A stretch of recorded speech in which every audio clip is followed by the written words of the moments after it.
Hello મિત્રો, કેમ છો? મસ્ત મજામાં છો? હું તમારો દોસ્ત રોહિત ડાવર, જે સોલો ટ્રાવેલિંગ કરી રહ્યો છું, એ પણ ભાઈ સાયકલથી.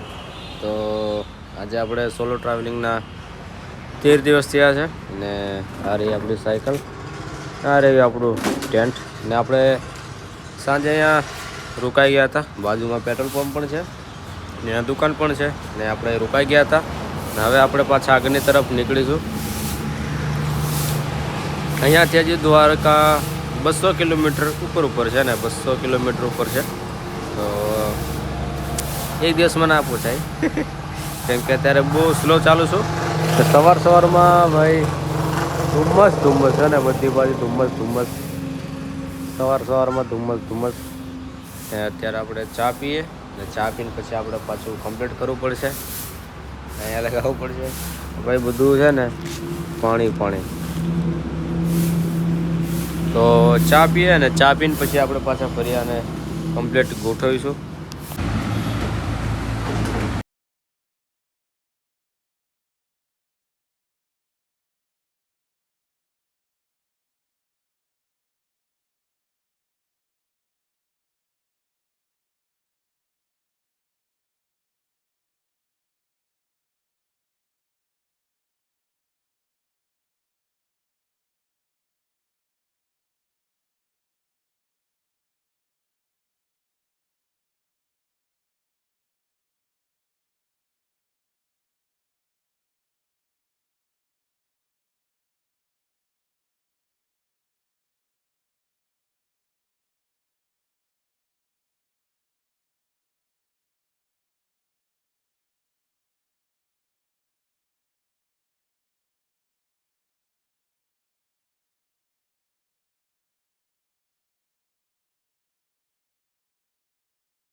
ચલો આપણે રેડી છીએ ને હવે આગળની તરફ નીકળે. અહીંયા આપણે રોકાયા હતા. આ ભાઈની દુકાન છે, મોટા ભાઈની દુકાન છે. હવે આપણે પણ લગાતાર ધીમા આગળની તરફ નીકળે. દ્વારકા છે આપણે 209 કિલોમીટર છે. આગળથી ડાબી તરફ જવાનું છે. Welcome to Kerala, Karnataka, Tamil Nadu. તો ના ભાઈ, હું ગુજરાતમાં જ છું ને, કેરલા બાજુ નથી. પણ ભાઈ અહીંયા કેરલા જેવું જ છે, શું છે ને. પાછળ 2 કિલોમીટર સુધી હું આવ્યો છું ભાઈ. આજુબાજુ નારિયેલી અને આજુબાજુ નારિયેલી જ છે ટોટલી. અહીંયા બી નારિયેલી, પાછળ પણ નારિયેલી છે. હજુ આગળ પણ આવશે નારિયેલી. સરસ મજાનું એવું છે, જોરદાર એવું લોકેશન, એકદમ મસ્ત મજાનું. અહીંયાથી ફક્ત પોરબંદર 100 કિલોમીટર છે અને દ્વારકા 200 કિલોમીટર છે. આપણે વાતાવરણ મસ્ત છે, ઠંડક મસ્ત મજાનું છે. તો આપણે પણ ધીમે આગળ તરફ નીકળીશું. જોરદાર છે ભાઈ, મસ્ત મજાનું. અત્યારે ઊભો છું એવા ઝાડ પર ઊભો છું નીચે. કાશ પાકા ખાત, શું કરવાનું. હા, ચીકુ કાચા છે, પાકા નથી. નકર ખાતા મસ્ત ચીકુ, તો ખાતા જોરદાર. તો આપણી સાયકલ ત્યાં છે અને અત્યારે હું બેઠો છું અહીંયા. થોડું એક દાબેલી ખાઈ લઈએ અને થોડો ઘણો હલકો નાસ્તો કરી લઈએ. જે દાબેલી ખાઈ લઈએ 20 રૂપિયાની છે. એ ખાઈને પછી પાછા આપણે આગળની તરફ નીકળીશું ધીમા. હમણાં મોસમ સારો છે, પછી 1 વાગે 2 વાગે એટલે તડકો ફૂલ થશે. તો થોડુંક ખાઈને પછી આપણે પાછા આગળની તરફ નીકળી જઈશું. તો આપણે એક દાબેલી તો ખાઈ લીધી છે 20 રૂપિયાની. એ ખાઈને પાછા નીકળી ગયા. હું એ બધું દાબેલી આવતું વધારે નથી ખાતો ને, પણ કંઈ દુકાન પણ નથી એ બધી. તો થોડો ઘણો ખાઈ લઈએ, એક દાબેલી ખાઈ લે, વાંધો નહીં. પણ કંઈ વાંધો નહીં. ચલો હવે થોડુંક ખાઈને પછી આપણે સાયકલ પાછા ચલાવીએ. તેલ લઈ આવી હવે ગાડી ભરાઈ રહી છે ને, એક નારિયેલ આપણે પી ગયા છે, આ બીજું નારિયેલ પીએ છે, તો બસ આ એટલું જ પીવાય, બાકી વધારે તો નહીં પીવાય. એક અથવા બે નારિયેલ પી શકીએ. બાકી આમ આવતા આવતા જોતા તો કારનો જોતો હતો કે કંઈક નારિયેલ પીએ. પણ નસીબ એવું સારું છે કે ભાઈ બોલાવી દીધા આપણને નારિયેલ પીવા માટે. ખૂબ બધા નારિયેલ હજુ પાછા કંઈક હજુ પીવું છે, હવે ના મળે ભાઈ. બે નારિયેલ બહુ. હવે ગાડી ભરાય છે નારિયેલની, જોરદાર એવું.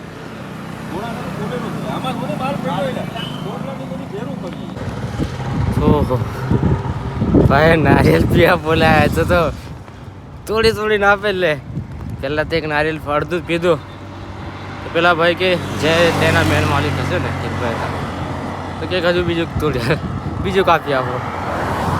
એક તો પત્તે બીજું કાપી આવ્યું, બીજું પત્તે એવું કે એક હજુ કાપી આવ્યું. મેં કીધું બસ હવે નહીં ભણે એને ક્યાં. તો પછી પેલા ભાઈ બીજા બી હસવા લાગ્યા કે ચાલો ભાઈ પેટ ભરાઈ ગયો. મોટા નારિયેલો કાપી છોડાય.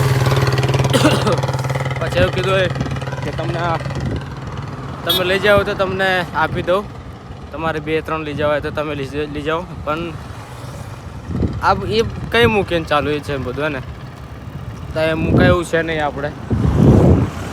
પછી બીજા પાછા કીધું કે એવો તો બાટલ ભર્યાલું કાપીને, નારિયેલ કાપીને કમ્પ્લીટ કરીને બાટલ ભર્યાલું. પણ બાટલમાં એવું છે પાણી ભરલી અંદર, પછી કેવું તડકાના હિસાબથી એકદમ ગરમ થઈ જાય, પછી એકદમ ફિકાસ પડી જાય ને, પછી પીવાની મજા ના આવે. પીવાની મજા તો ત્યારે આવે જ્યારે નારિયેલ કાપીને ત્યાં જ પીએ, અથવા તો કશાકમાં ભરીને આપણે થોડા ટાઈમ પછી પાછા પી લઈએ. તો કેમ કે એક સાથે 2 નારિયેલ તો પીવાડી દીધા છે, તો લાગે હવે તો તરસ બી નહીં લાગે. કમ્પ્લીટ પેટ ભરાઈ ગયું છે બરોબર.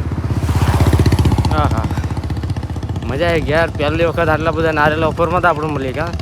તો તમારે જેટલા પીવા એટલા પીવો. પણ માંડ કેટલા પીયા કે નહીં પીએ કે ભાઈ. હોલસેલનું હતું ને મારે ખ્યાલથી લાગે નારિયેલ તો સસ્તા જ છે, પણ હોલસેલમાં આ બધું લેવું પડે તો હે ને. એવું છે કંઈક ખબર નહીં, વાત કરતા હતા 20 રૂપિયા.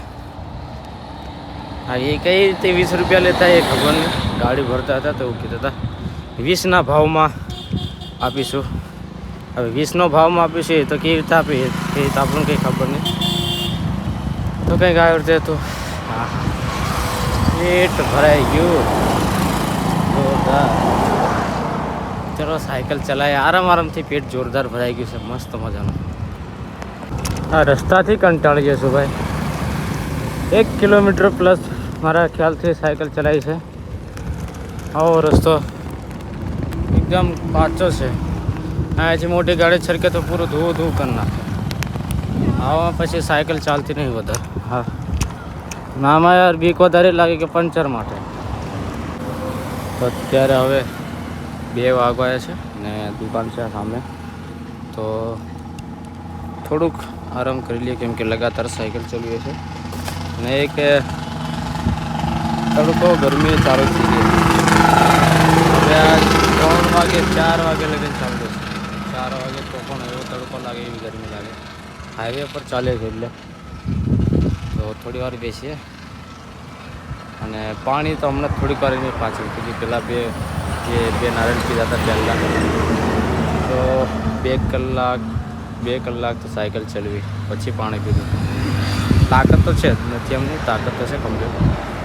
તો થોડુંક થાક ખાઈ લઈએ આપણે, કેમ કે આપણે શાંતિથી ચાલવાનું છે. આરામથી થોડી વાર આરામ કરીશું, પછી આપણે પાછળ લગાતાર આગળની તરફ નીકળશું. આપણે આગળની તરફ જઈ રહ્યા છે.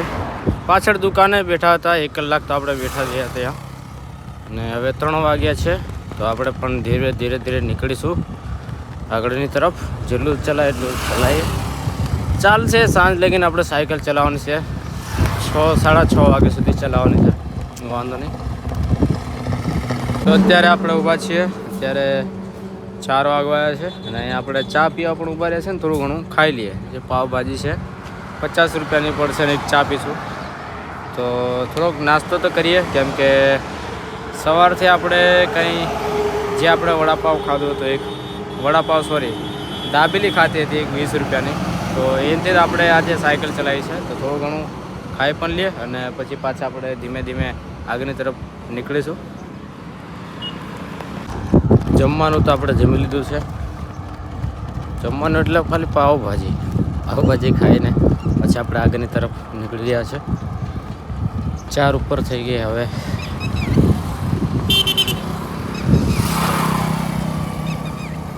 હવે વાતાવરણ મસ્ત છે, ઠંડક. તો હવે પવન તો સામેથી છે, કેમ કે હવે દરિયો નજીક આવી જાય એટલે પવન તો સામેથી છે. ને હવે આપણે દરિયા કિનારે ચાલવાનું છે ને જોઈએ હજુ કેટલું ચાલે, કેમ કે 1 કલાક સુધી હજુ ચાલવાનું છે. તો જોઈએ કેટલા સુધી ચલાય, પછી આપણે પાછા મળીએ આગળની તરફ. આપણે અહીંયા જોવા માટે આવી ગયા છે ને દરિયા કિનારે, કેમ કે આજે આપણે દ્વારકા જવાનું છે. કિનારેથી જવાનું છે, પણ હવે આપણે છે ને થાક લાગવાનો. કેમ કે સામેની તરફ જે સમુદ્ર હે ને દરિયો છે, તો દરિયો છે તો ભાઈ પવન તો રહેવાનો જ હે ને, કેમ કે દરિયો છે એટલે પવન આમનો રહેવાનો છે ને આપણે જવાનું છે સીધું. એટલે તકલીફ પડવાની છે આપણને ખેંચવા માટે હે ને સાયકલ લઈને. સામેની તરફ ભાઈ કે પ્રવાસી લાગે છે છોરા હે ને, કેમ કે જિંદગીમાં ભાઈ આવું પ્રવાસ તો આજ સુધી નહીં થયો આપણે ને. 12 સુધી સ્કૂલમાં ભણ્યા પણ આજ લગી નહીં થયો. એટલે સામે તરફ છોરા દેખાય છે, સ્કૂલ પ્રવાસી લાગે છે ના ના, આમાં નહીં દેખાય. આ સામે જુઓ ને એટલો બધા દેખાય છે ને, આટલા બધા. આ ટોટલી એ પૂરું ગ્રુપ લાગે છે સ્કૂલનું. તો સરસ એવું છે, મસ્ત મજાનું. હજુ આપણે પાછા આગળની તરફ જવું પડશે, કેમ કે જેમ સાંજ થતી જશે, દિવસ ડૂબતો જશે, તેમ પવન છે ને વધારે ફેંકાતો જાય ને. કેમ કે પછી 7 વાગે 8 વાગે તો પવન એકદમ ફાસ્ટ થઈ જાય દરિયામાં ને. તો આપણે જવાનું છે સીધા, પવન આવે છે આમ. તો હવે આપણે જઈશું ધીમે ધીમે આગળની તરફ, કેમ કે સાંજ થવા આવી છે ને. આપણે સાયકલ લાસ્ટ 7 અથવા 7:30 વાગ્યા સુધી આપણે ચલાવીએ છીએ. તો આપણે નીકળીશું પાછા ધીમે ધીમે. આપણી સાયકલ ત્યાં ઉપર છે, આપણે જોવા માટે આવ્યા છે. તો હવે તો દરિયો જોવાનું છે, કેમ કે કિનારે જવાનું છે આપણે રસ્તે. તો વાંધો નહીં, બહુ બધા લોકો છે જોવા આવેલા છે બધા હે ને. હું તો ભાઈ પેલા સામેના પબ્લિકને જોઈને ખુશ છું, કેમ કે સ્કૂલ પ્રવાસી છે. આવી રીતે દોસ્તો જોડે આવે યાર તો કેટલું મસ્ત મજાનું લાગે ને. પણ કંઈ નહીં, જોરદાર છે, મસ્ત. તો ચાલો પછી આપણે પાછા આગળની તરફ નીકળીએ. હવે તો એવું લાગે છે કે દ્વારકા 3 દિવસમાં પહોંચી જવું. પવન બહુ છે, કેમ કે સમુદ્ર પર પવન ચાલુ છે બહુ. લાગે છે બપોરે પવન હશે. હા આજે ક્યાં સુધી એ ખબર નહીં, કેટલે સુધી પહોંચે છે એ તો ખબર નહીં. અહીં તો રોકાવા માટે પણ એવું કંઈ લાગતું નહીં. બાકી પછી રેતમાં કેમ્પ લગાડવું પડે. ના લગાડે, કેમ્પ બી ઉડી જાય તો રાતે વધારે પવનના કારણે. ટાઈમ થઈ ગયો છે 5:27. ના તો જંગલ જેવું આવી ગયું છે પાછું. સાઈડમાં દરિયો છે પાછું. આગની તરફ નારિયેલી આવશે પાછી. ગોવા પહોંચાયો.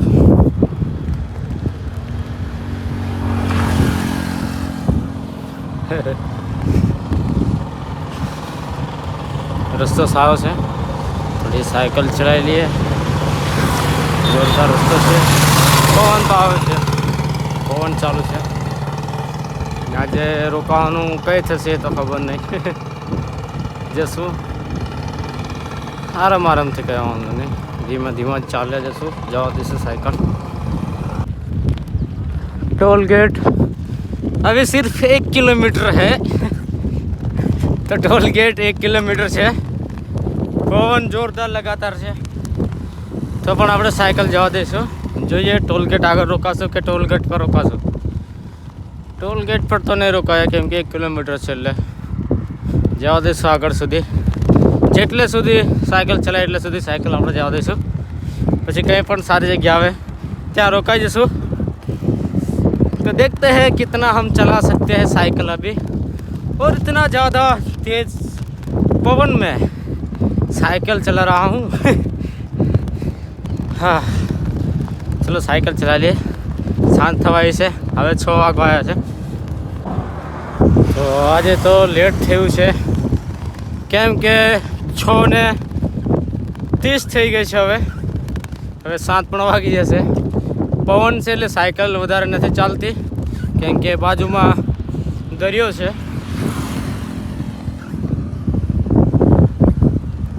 તો હવે જેટલી થાય એટલી સાયકલ ચલાવીશું। હા હા આજે તો બહુ ઓછી સાયકલ ચાલી છે ને જ્યારથી આપણા દરિયા કાંઠે આવ્યા એટલે ત્યાંથી ઓછી સાયકલ ચાલે કેમ કે પવન ચાલે છે। આજે લાગે પગ દુખવાના છે પણ નહીં દુખે પ્રેક્ટિસ। સાયકલ ચલાવી હવે સાંજ થવાય છે। 7 વાગવા આવ્યા છે। ટાઈમ થઈ ગયો છે 7 વાગ્યા છે। અત્યારે આપણે હાઈવે પર જ છે। હજુ પણ આપણે 2 કિલોમીટર ચાલવું પડશે। અજવાળું છે ત્યાં સુધી આપણે ખેંચી લઈએ સાયકલ। પવનના કારણે સાયકલ નથી ખેંચાતી આપણાથી હે ને તો ખેંચીએ સાયકલ। જે મિત્રો આપણે પહેલી વાર હલવાઈ ગયા છે ને હવે આપણે બેટરી કાઢવી પડશે કેમ કે પાછળનું બોર્ડ તો વાંધો નહીં આવે કેમ કે લાઇટિંગ મારે છે એટલે કોઈ પ્રોબ્લેમ નહીં આવે। 7:30 ઉપર થઈ ગઈ છે ને અંધારું થઈ ગયું છે। તો આ પહેલી વખત આટલી રાતે હવે આપણે બેટરી છે આપણી એ કાઢી લઈએ કેમ કે અંદર મૂકેલી છે। હા પહેલી વખત ભાઈ આપણે જોડે ભણ્યું છે। પહેલી વખત આટલી રાતે કેમ કે હાઈવે છે મેન હે ને મારથી આજે સાયકલ એટલે નહીં ખેંચાઈ કે પવનના કારણે દરિયો કિનારો જોડે જ છે એટલે સાયકલ આપણી ચાલી નહીં ને પહેલાં આપણે બેટરી કાઢી લઈએ પછી પાછા હાઈએ। બેટરી તો લાગી ગઈ છે સામે કમ્પ્લીટ દેખાય છે ને પાછળથી ગાડીઓ આવે છે એટલે બોર્ડ પેલા ભાઈએ મસ્ત કર્યું હતું કેમ કે દૂરથી કોઈ પણ ડિમ્પલ મારશે તો આ તો બોર્ડ ચમકવાનું જ છે। તો ચલો નીકળે। આ તો પવન તો હજુ જેમ જેમ રાત થતી જાય તેમ તેમ પવન વધારે થતો જાય છે તો આપણે જેટલું પણ એટલું સાયકલ તો ચલાવી લઈશું કેમ કે હજુ 2 કિલોમીટર ચલાવવાનું છે। 2 કિલોમીટર સાયકલ ચલાવવાનું છે। પૂરો હાઈવે ને હાઈવે છે તો આપણે સાયકલ ચલાવીએ। તો અત્યારે આપણે રોકાઈ ગયા છે અને અહીંયા આશ્રમ એવું છે એનું જગ્યાનું તો ખબર નથી પણ હું આવતીકાલે તમને જે આગલા વિડીયોમાં હું તમને બતાવીશ પણ મળી ગયું છે વાંધો નહીં ગમે તેવું કેમ કે ટાઈમ થયો છે 8 વાગી ગયા છે અને 8 વાગ્યાથી આપણે હાઈવે પર ચાલતા જ રહ્યા સાયકલ આપણે પણ પવનના કારણે સાયકલ નથી ખેંચાતી અને પવન એટલો સામે હતો એટલે સાયકલ આપણે વધારે નહીં ચલાવી શક્યા। તો સાયકલ પણ અંદર લઈ લીધી છે ને રૂમ છે ચાલે પલંગ છે। તો આજે આપણે કંઈ અહીંયા રોકાવાના છે ને આવતીકાલે પાછા આપણે આગળ દ્વારકા તરફ નીકળી જઈશું। ને આજે થોડીક પ્રોબ્લેમ પડી જ્યારથી હું એ રસ્તે ચડ્યો છું ને ઉપરવાળા રસ્તે કે જે આપણે આ જે દરિયાની કાંઠેવાળો રસ્તો છે ડાયરેક્ટ સોમનાથ તરફ જઈએ તો એ સાઈડવાળા રસ્તે પર ચડ્યો એટલે થોડું પ્રોબ્લેમ પડી કેમ કે દરિયો આવી જાય સાઈડમાં ને એટલે સામેથી પછી પવન આવે। રસ્તો બીજો પણ હતો જે એ લોંગ પડે પાછો આમ આખું ફરીને જવું પડે તો એ આપણે રસ્તે તો નથી ગયા જે આપણે શોર્ટમાં રસ્તો એ રસ્તેથી આપણે ગયા હતા એ રસ્તેથી આપણે જાય છે। તો એ રસ્તો તો ભાઈ પવનવાળો છે સમુદ્ર જોડે આવે એટલે પવન તો લાગો ને તો બસ આપણે કંઈ આજે રોકાયા છે। તો વિડીયો બસ અહીંયા સુધી હતો। હવે આવતીકાલે પાછા નવો વિડીયો સાથે મળીએ ને બીજા તમને જે એનું લોકેશન છે એ આવતીકાલે કહીશ બીજા વ્લોગમાં। તો ચલો પછી મળીએ પછી આપણે આવતીકાલે।